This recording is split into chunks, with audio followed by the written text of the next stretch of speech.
The moment I stuck my hand in that saw, man, I was like, yeah, this is it. I felt like Dragon Ball Z, and then couldn't stop ever since.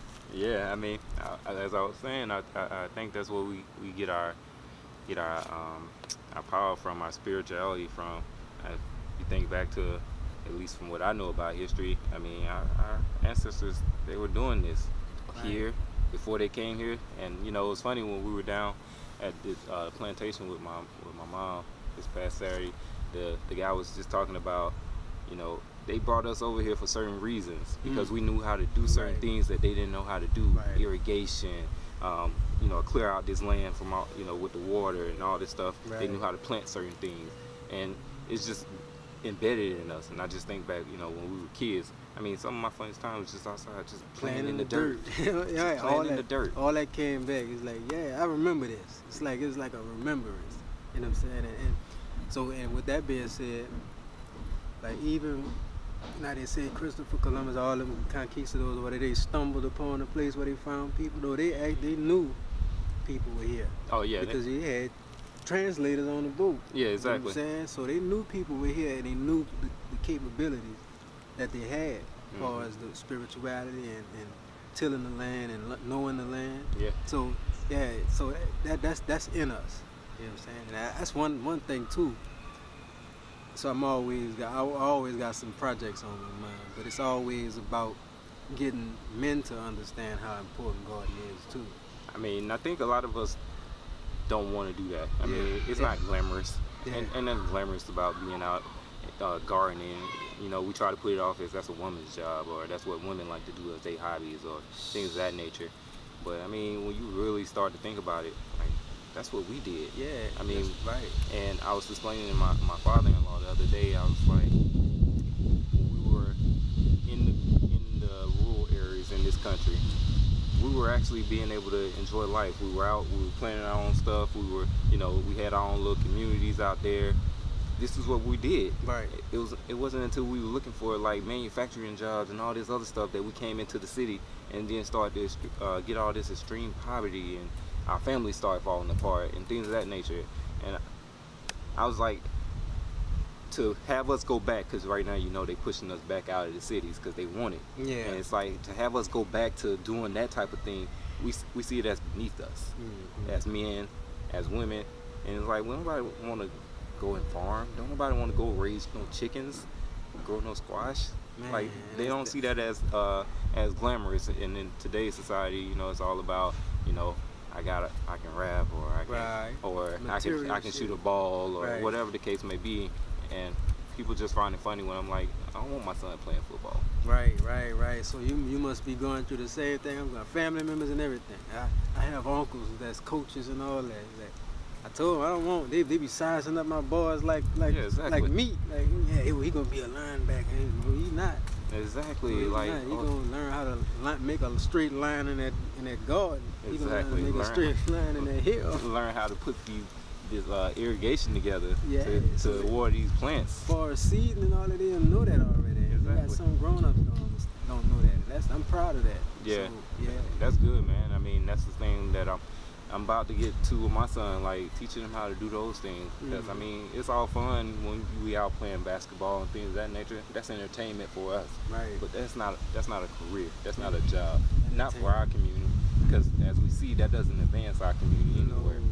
It doesn't advance the people that actually get these $1 million contracts. Their mind is still entrapped. They're still having to answer to somebody. Man. Somebody telling them what to do, how they can do it, and when they can do it. Right. And that's definitely not the definition of manhood, man. No. It's not. Ain't no manhood in that. We gotta take control of all our situations, you know what I'm saying? We gotta know how to control the elements around us. In case something pop off, we gotta know how to defend ourselves and our family. Yeah. And it's just funny when you sit down with the elders, and when I say elders, I mean like my father-in-law and things of that nature. And, you know, like, our men don't want to fish. Little boys not holding fish no more. They scared to touch fish. Touch the fish, right. They don't know how to clean no fish, gut no fish. To be totally honest, you know who taught me how to fish? Who? My wife. Your wife. You know what I'm saying? And it's funny because It's my dad funny, didn't yo. teach me that. My dad wasn't around to teach me how to fish. And I never have a problem mentioning that. It's kind of like it's a slight to men, like Yeah. especially the men that was supposed to be in my life. I always, man, my wife taught me how to fish.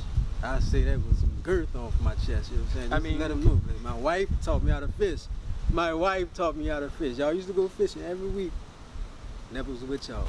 My wife had to teach me how to fish. So And you know, kind of like trying to bag at and that's funny though. I mean, but you know, at the end of the day, that's what we here for. Yep. I mean, I understand, you know, as men we're supposed to lead. Right. But I think sometimes we have a hard time giving our women credit for what they can do or what they have done for us. Yeah. You know, this whole thing about me, you know, traveling in Africa, moving to Africa, I should say. It was my wife's idea. Yeah. She was like, Likewise. you know, I want to go to Africa. And I was like, I wanted to travel. And I wanted to go to European countries and all this other stuff. And we were even talking about moving once upon a time to like UK. And then we went to Ghana in 2015. I was like, oh, I can do this. I can do this. I can see myself being here. Right. But, you know, our women have to help us change our mindset sometime. And we have to give them credit for that. Yeah. And I think that's one of the things as men that we fall short on. Yeah, and you're absolutely right.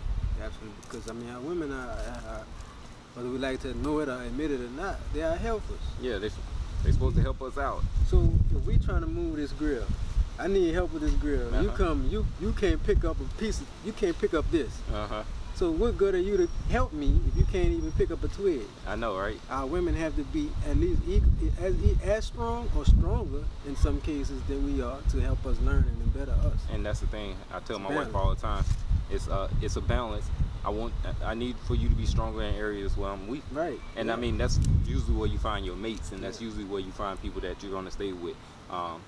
You know, for life, because at the end of the day, she compliments me, and I can be strong enough to say, okay, you do this way better than me. Yeah. Teach me. Yeah. And I'm gonna teach you, and then we're gonna both be equally yoked.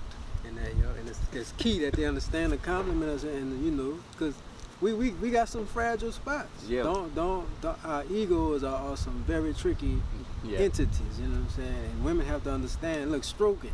You know what I'm saying? Stroking you, I bet you'll create Superman. Exactly. Out of that man. You would. And that's the part where I want our community to just realize that the women have, you gotta kind of stroke a male's ego just a tad. I ain't saying, you know, be totally submissive and all this stuff, but you gotta stroke it just enough to make him feel like, you know, he's capable of doing the things that you desire for him to do and the things that are already inside of him. Because I don't think there's one brother that's ill-equipped to do the things that need to get done for taking care of our families, taking care of ourselves, taking care of our home, taking care of them financially. It's just we need to be taught. And for so long we haven't been taught, and we haven't been nurtured. We've been kind of just told we ain't, you know, we ain't made, we can't make it. Right. And so how you turn that around? You give that man some confidence, and once you give that man some confidence, and you tell him follow your dreams, do what it is that you want to do, and you give him that support, I think you'll find that a lot of our men they're capable of doing it. I worked since I was 14. Yeah, I've been working since I was 15. If it wasn't for this woman, entrepreneurship wouldn't even be on my mind. I was working, and it's crazy that y'all went to the sugar plantation and shared that, because I was working at the sugar plantation in Chalmette. Oh, okay. Domino Sugar? Yeah, Domino. I was working there. I mean, for a worker's pay, it was pretty good. But the hours, I was in there all day. I mean, the least hours I was working on average was 12 hours. Missing everything. I didn't have a family at the point. Yeah. But we met when you know, when I was working there. And this girl was pulling up all kind of slave history about the sugar plants, the sugar mills, how many deaths they done had, averages. Yeah, exactly. I'm like, damn, what the hell is going on? So basically, she's saying, you are working somewhere your ancestors might not want you to be. No. That's why you have trouble going there every day. I was like, man, you know what? So she even boycotted sugar. You know what I'm saying? I was like, damn. It's like, I gotta meet this, you know, some kind of way. When you learn the history, man, you really do start to be like, okay. But no, man, I mean, that's their purpose. Yeah. educate us. Yeah. Because we miss out a lot of that because we get sent off to these schools, and these schools don't teach us anything, and we don't have a lot of our homes. I'm not gonna say everybody. A lot of our homes don't have the men to teach us, or the women that are actually capable of teaching us how to be a man, or the things that we need to know. Yeah, because the schools are actually designed for the women to learn better in it anyway. Exactly. Because we can't sit down in those. I can't sit down for like however long school. You know, just like those boys running around here, that's when we most effective. Exactly. We're learning on the go, like And- learning elements. And stuff. And that's how, you know, we homeschool my son because of that very same purpose. I mean, obviously now we're traveling, but I was telling my wife before we left, someone was going to have to give. Right. I can't send him to school. Right. I don't want to send him to school, but I can't send him to school because he won't sit down. Right.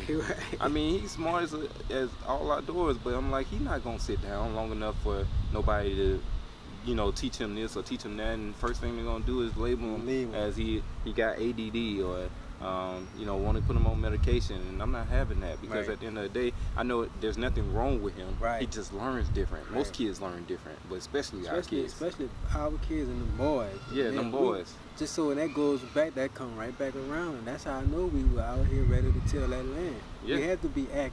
And we were active. That's the point about the village. So I mentioned this to a partner of mine yesterday.